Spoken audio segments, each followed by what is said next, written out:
they feel anxiety. All these factors combined can leave a highly sensitive child with ongoing and very severe anxiety. Especially if it's not treated, it can get worse. And this anxiety is fueled by the fear that they're always doing things wrong. How do we recover from neglect? There are a few steps you can do to recover from childhood emotional neglect.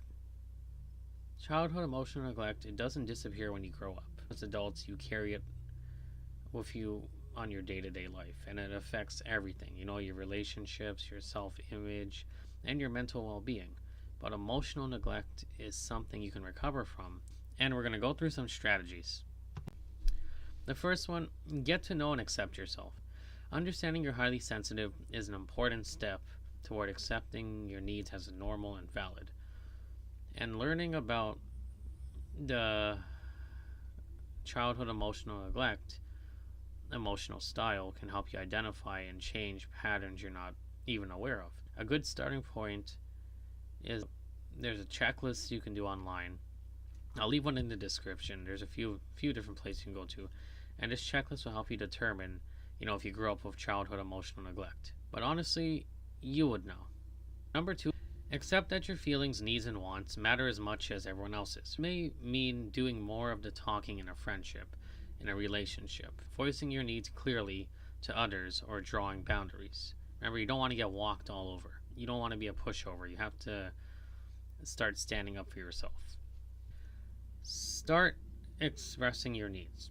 People who are recovering from childhood emotional neglect typically keep their emotions hidden or even feel numb, right? Because their emotions are walled off, and as a highly sensitive person, that may mean you only express your needs when you're completely overwhelmed, or you withdraw and never express them at all. But the time to express your feelings is in normal daily interactions. When you begin to treat yourself as if you matter, the people in your life begin to see you differently and respond to you differently. Maybe they'll start to care more too. Start to see you personally, and they start to see your emotions, and they start to see your needs, and they want to respond to what they can finally see. And when they start doing that, you start to feel better. You start to feel accepted.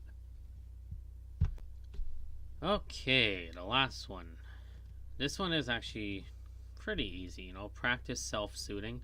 Self-soothing is something that most people learn to do as kids. When being soothed by the adults who love them, if you grew up with emotional neglect, you likely never learned this skill. But it's not hard to learn now, and you can always find a guide online. I'll leave a guide in the description box once I find one. And of course, many people benefit from talking to a therapist. Right? I benefit from talking to a therapist. I go see one every week.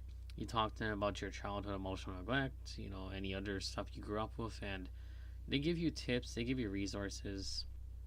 Honestly, it feels good to have someone to talk to. So never take that option off the table. There's always someone you can talk to. And guaranteed, there's at least one free mental health clinic in every major city. There's 6 in my city, so maybe you can find one. But don't take that option off the table. And with that being said, that's pretty much the end of this video, and I hope you guys liked it. Let me know what you think in the comments below, and I'll see you in the next one.